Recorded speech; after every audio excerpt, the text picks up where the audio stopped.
Bem-vindo ao Parágrafo Secreto. Aqui as histórias ganham vida em forma de áudio. Coloque seus fones, abra o coração e venha se apaixonar com a gente. Hoje abrimos as páginas de O Duque e Eu, o primeiro livro da série Bridgerton, da autora Julia Quinn.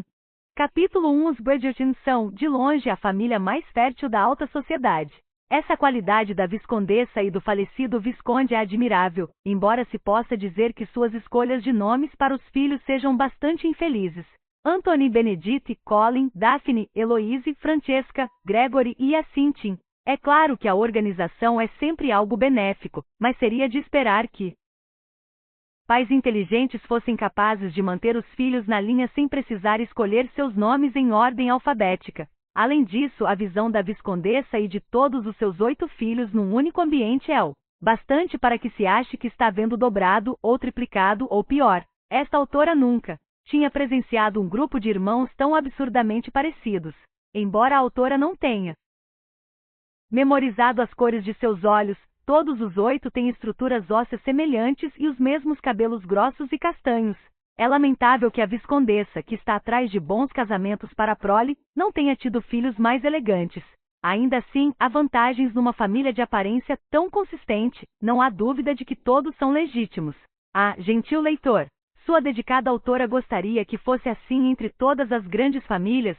Crônicas da Sociedade de Lady Westledon. 26 de abril de 1813, a Allen Ain. Violet Bridgerton amassou o jornal de apenas uma página numa bola e o atirou para o outro lado da elegante sala de estar. Sua filha Daphne foi sensata e não fez comentário algum. Fingiu estar concentrada em seu bordado. Você leu o que ela escreveu? Perguntou Violet. Leu? Daphne olhou para a bola de papel, agora embaixo de uma mesa de canto de mogno. Não tive a oportunidade de ler antes de você terminar. Leia então. Gritou ela, agitando o braço no ar de forma dramática. Veja como aquela mulher nos difamou. Daphne largou calmamente o bordado e pegou o jornal amassado embaixo da mesinha. Esticou a folha no colo e leu o texto sobre a família. Pescou algumas vezes, depois ergueu o olhar. Não é tão ruim, mãe. Na verdade, é uma bênção comparado ao que ela escreveu sobre os Featheringtons na semana passada. Como posso conseguir um marido para você com essa mulher difamando seu nome? Daphne se obrigou a respirar fundo. Depois de quase 2 temporadas em Londres, a simples menção da palavra marido era suficiente para fazer sua cabeça latejar. Ela queria se casar, de fato queria, e não estava sequer sonhando com um amor verdadeiro. Mas desejar um marido por quem tivesse ao menos um pouco de afeição era pedir muito. Até então, 4 homens haviam pedido sua mão. Mas quando pensar em viver o resto de seus dias na companhia de qualquer um deles, Daphne simplesmente não conseguiu aceitar. Havia vários cavalheiros que ela acreditava que poderiam ser maridos razoáveis, mas o problema era que nenhum deles estava interessado nela. Ah, eles gostavam dela. Todo mundo gostava dela. Todos a achavam divertida, gentil e bem-humorada. Nenhum deles a considerava feia, mas também não ficavam hipnotizados por sua beleza, sem fala diante de sua presença nem inspirados a compor poemas em sua homenagem. Os homens, pensava ela com desagrado, estavam interessados apenas em mulheres que os amedrontavam. Ninguém parecia inclinado a cortejar alguém como ela. Todos a adoravam, ou ao menos era o que diziam, porque ela era muito simpática e parecia entendê-los. Certa vez, um dos homens que Daphne julgara que poderia ser um marido aceitável dissera: por Deus, Darcy, você não é como a maioria das mulheres. Você é absolutamente normal. Ela poderia ter considerado isso um elogio, se ele não tivesse saído para correr atrás da beldade loira mais recente. Daphne olhou para baixo e percebeu que estava com o punho cerrado. Então ergueu os olhos e se deu conta de que a mãe a encarava, sem dúvida esperando que ela dissesse alguma coisa. Como já havia suspirado, Daphne pigarreou e afirmou: tenho certeza de que essa coluninha de Lady Westledon não vai prejudicar minhas chances de encontrar um marido. Daphne já faz 2 anos. E ela escreve há apenas 3 meses, de modo que não vejo como a culpa possa ser dela. Posso culpar quem eu quiser, resmungou Violet. As unhas de Daphne feriram as palmas de suas mãos enquanto ela se esforçava para conter as palavras. Sabia que no fundo a mãe tinha apenas as melhores intenções, que a amava. E o amor era recíproco. Na verdade, até Daphne chegar à idade de ser desposada, Violet com certeza havia sido a melhor das mães. Ainda era, quando não estava desesperada pelo fato de que, depois de Daphne tinha mais 3 filhas para casar. Violet pousou delicadamente a mão no peito. Ela disse infâmia sobre sua linhagem. Não, afirmou Daphne com certa cautela. Era sempre aconselhável ter cuidado ao contradizer a mãe. Na verdade, o que ela disse foi que não poderia haver dúvida de que somos todos legítimos. Isso é mais do que se pode dizer da maioria das grandes famílias da sociedade. Ela não deveria sequer ter mencionado isso, falou Violet torcendo o nariz. Mamãe, ela escreve um jornal sensacionalista. Faz parte do trabalho dela falar desse tipo de coisa. Ela nem sequer é uma pessoa de carne e osso, acrescentou Violet irritada. Pousou as mãos nos quadris estreitos, então mudou de ideia e sacudiu o dedo no ar. Vestledon Ha. Nunca ouvi falar de nenhum Vestledon. Quem quer que seja essa mulher perversa, duvido que seja uma de nós. Como se alguém de berço fosse escrever mentiras tão ferinas. É claro que ela é uma de nós, disse Daphne com ar divertido. Se não fosse membro da sociedade, não teria conhecimento do tipo de notícia que dá. A senhora acha que ela é uma espécie de impostora, que espia através de janelas e escuta atrás de portas. Não estou gostando do seu tom, Daphne Bridgerton, advertiu Violet estreitando os olhos. A jovem tentou conter uma risada. Não estou gostando do seu tom, era a resposta padrão de sua mãe quando um dos filhos estava ganhando uma discussão. Mas era muito divertido provocá-la. Eu não me surpreenderia, falou virando a cabeça de lado, se Lady Vestledon fosse uma de suas amigas. Dobre a língua, Daphne. Nenhuma amiga minha chegaria a um nível tão baixo. Muito bem, admitiu. Provavelmente não é uma delas. Mas tenho certeza que é alguém que conhecemos. Nenhum intruso jamais conseguiria as informações que ela tem. Violet cruzou os braços. Eu gostaria de acabar com ela de uma vez por todas. Se é isso que deseja, não deveria apoiá-la comprando o jornal. Daphne não resistiu à observação. E de que isso me serviria? Questionou a mulher. Todo mundo lê. Meu boicotezinho insignificante não faria nada além de me deixar com cara de boba quando todos estiverem rindo do último mexerico. Isso era verdade, Daphne pensou. A alta sociedade de Londres em peso lia as crônicas de Lady Vestledon. O misterioso jornal chegará à soleira da porta de todas as pessoas importantes da cidade 3 meses antes. Ao longo de 2 semanas, for entregue invariavelmente às segundas, quartas e sextas-feiras. E então, na terceira segunda-feira, quando os mordomos de todas as famílias de prestígio esperavam pelo entregador, descobriram que cada exemplar do periódico de fofocas estava sendo vendido pela exorbitante quantia de 5 pennies. Daphne sentia-se obrigada a admirar a inteligência da fictícia Lady Vestledon. Quando começou a cobrar pelas fofocas, toda a sociedade estava viciada. Todos entregavam suas moedas e, em algum lugar, uma mulher intrometida estava ficando muito rica. Enquanto Violet andava de um lado para outro bufando por conta daquela terrível ofensa contra sua família, Daphne deu uma olhada para ter certeza de que a mãe não estava prestando atenção nela. E começou a ler o restante do jornal. O Vestledon, como a publicação passou a ser chamada, era uma curiosa mistura de comentários, notícias sociais, insultos mordazes e elogios ocasionais. O que o diferenciava de quaisquer outros periódicos do tipo era o fato de que a autora citava o nome completo das pessoas. Ninguém ficava camuflado por abreviações como Lord S.A., Lady G. Quando Lady Vestledon queria escrever sobre alguém, dizia quem a pessoa era. A sociedade se declarava escandalizada, mas no íntimo estava fascinada. O último número do Vestledon era uma edição típica. Além do pequeno artigo sobre os Bridgerton, que na verdade não passava de uma descrição da família, a escritora relembrava os acontecimentos do baile da noite anterior. Daphne não havia comparecido, porque fora aniversário de sua irmã mais nova e os Bridgerton davam muita importância para datas como essa. Com 8 filhos, havia sempre muitos aniversários a serem celebrados.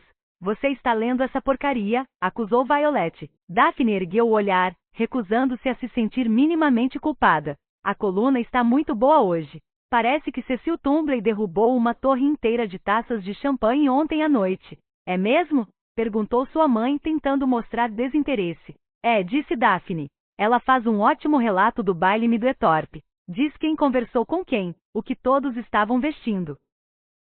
E imagino que ela tenha sentido a necessidade de dar sua opinião a respeito de tudo isso, interrompeu Violet. Daphne deu um sorriso travesso.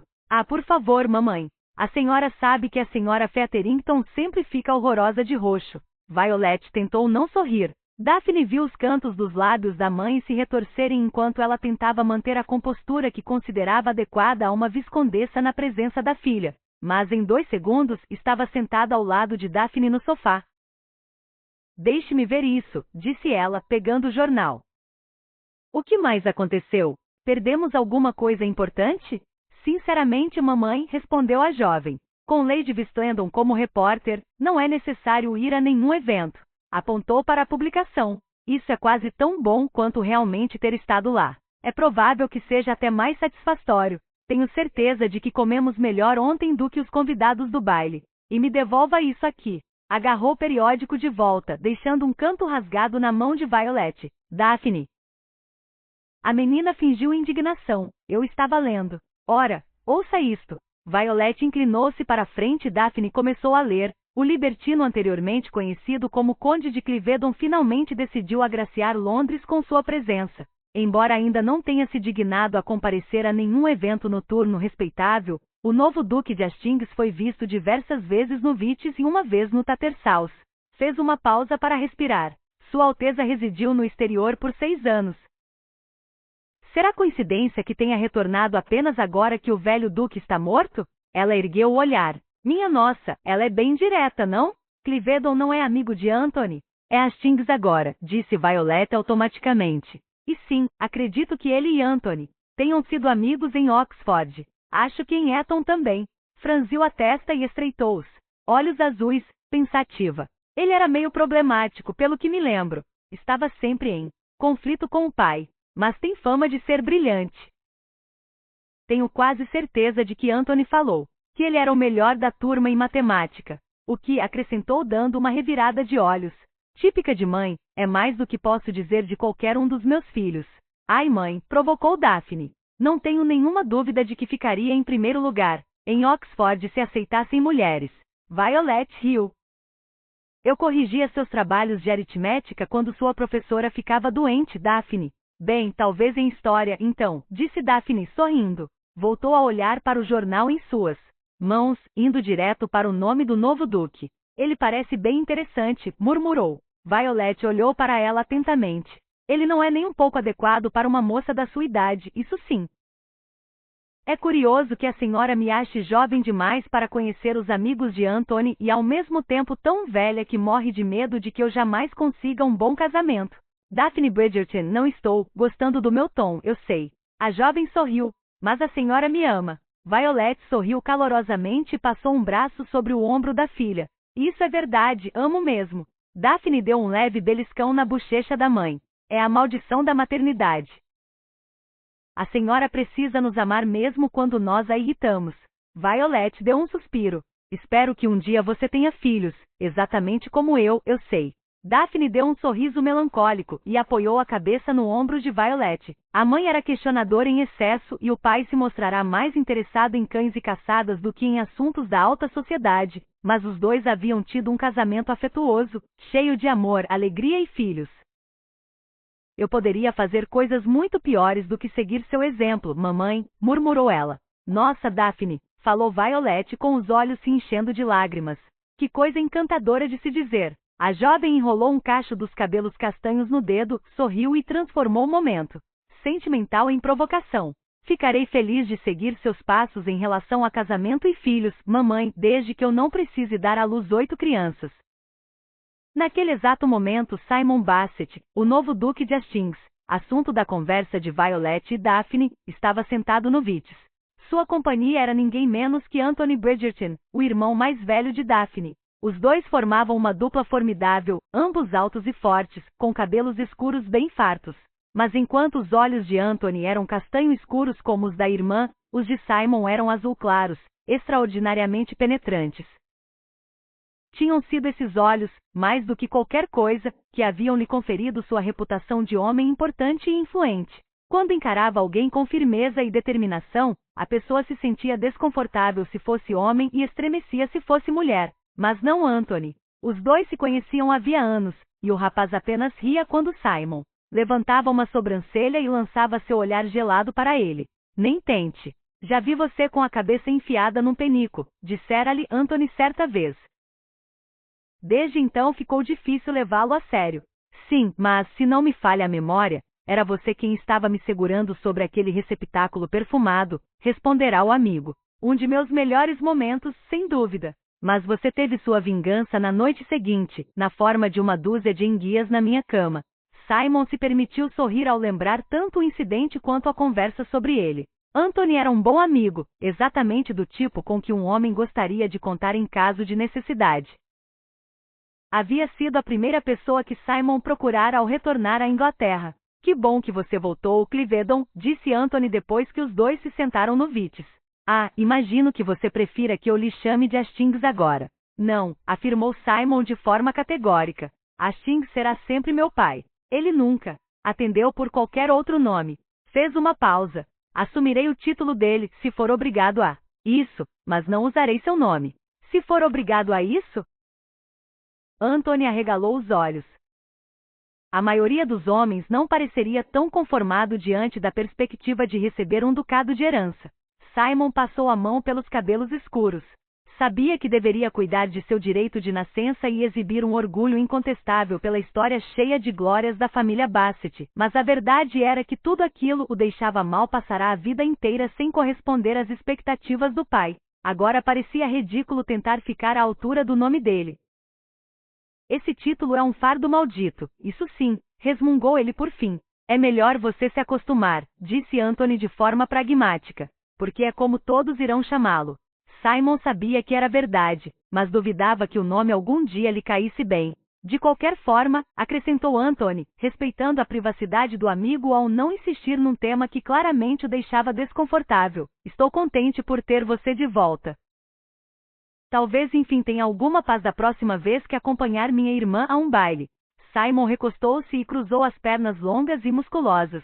Que comentário intrigante. Anthony ergueu uma sobrancelha. Um comentário que você tem certeza que eu explicarei? Mas é claro, eu deveria deixá-lo descobrir por si mesmo, mas nunca fui um homem cruel.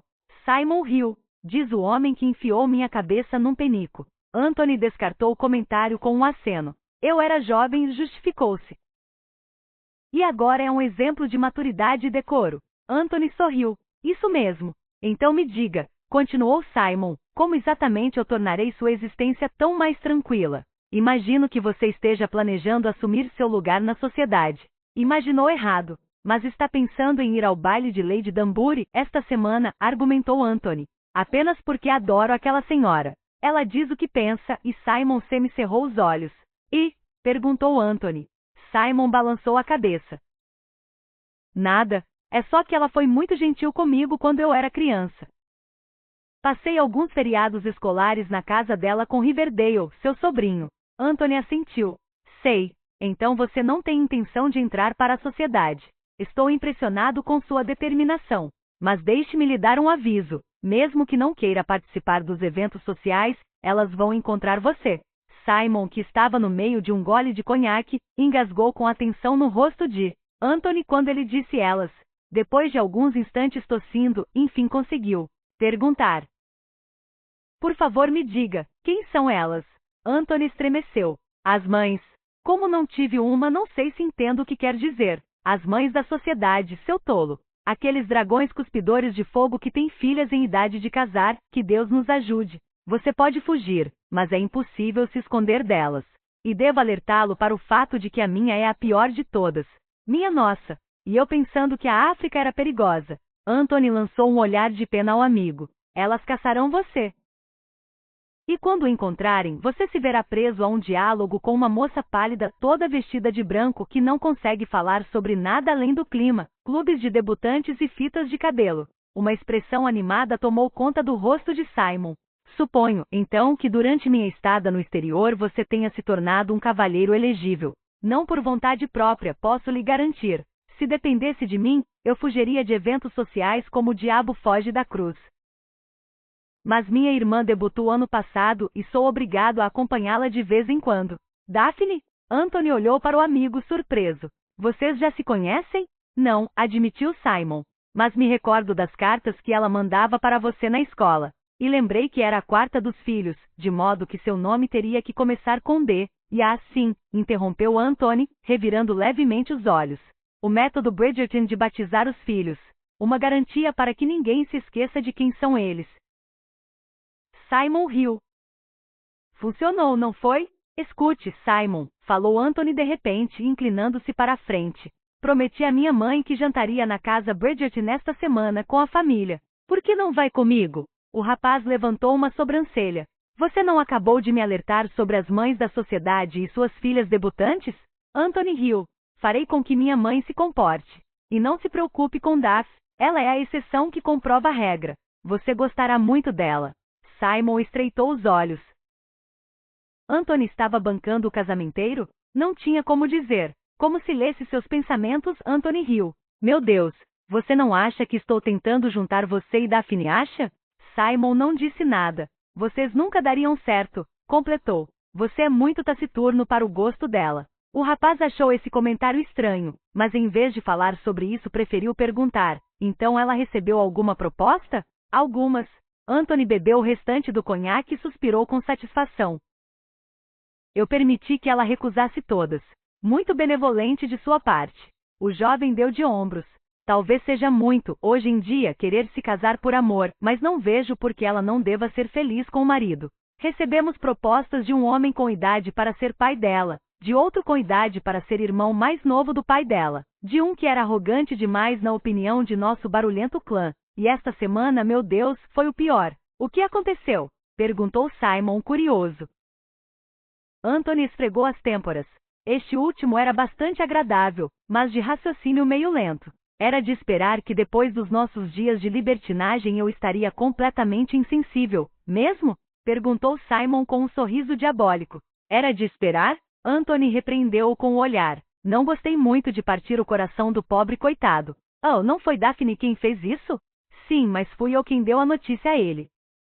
Não há muitos homens que permitam às irmãs tamanha liberdade em relação às suas propostas de casamento, disse Simon baixinho. Anthony apenas deu de ombros novamente, como se não pudesse se imaginar tratando Daphne de qualquer outra forma. Ela é uma boa irmã, é o mínimo que posso fazer, mesmo que signifique levá-la ao clube ao Max, desafiou Simon. Anthony resmungou. Mesmo assim, eu consolaria dizendo que tudo estará terminado em breve, mas você tem o que outras 3 irmãs esperando para debutar? Anthony se afundou na cadeira. Heloise daqui a 2 anos e Francesca daqui a 3. Mas depois terei um pouco de paz até chegar a vez de Hyacinthe. Simon riu. Não invejo as suas responsabilidades nesse aspecto. Mas ao dizer isso, experimentou um desejo estranho e se perguntou como seria não se sentir tão sozinho no mundo. Não tinha planos de começar a própria família, mas quem sabe se tivesse uma para início de conversa, sua vida não tivesse sido diferente. Então você irá comigo? Perguntou Anthony se levantando. Será um jantar informal, é claro. Nunca fazemos refeições formais quando estamos apenas em família. Simon tinha muito a fazer nos dias seguintes, mas antes que pudesse lembrar a si mesmo que precisava se organizar, pegou-se dizendo, eu adoraria. Ótimo. Nos encontramos na festa de Lady Danbury antes? Simon estremeceu. Não se eu puder evitar. Meu objetivo é entrar e sair em menos de meia hora. Você realmente acha que vai conseguir ir à festa, cumprimentar Lady Danbury e ir embora? Perguntou Anthony, erguendo uma sobrancelha. Simon assentiu de forma contundente e direta, mas a gargalhada de Anthony não foi muito reconfortante. Chegamos ao fim de mais um episódio aqui no Parágrafo Secreto. Se você se encantou com essa história, não esqueça de seguir o canal e curtir o vídeo. Isso ajuda muito o nosso projeto a continuar dando vozes a livros incríveis, como esse. Obrigado por nos acompanhar e até o próximo episódio.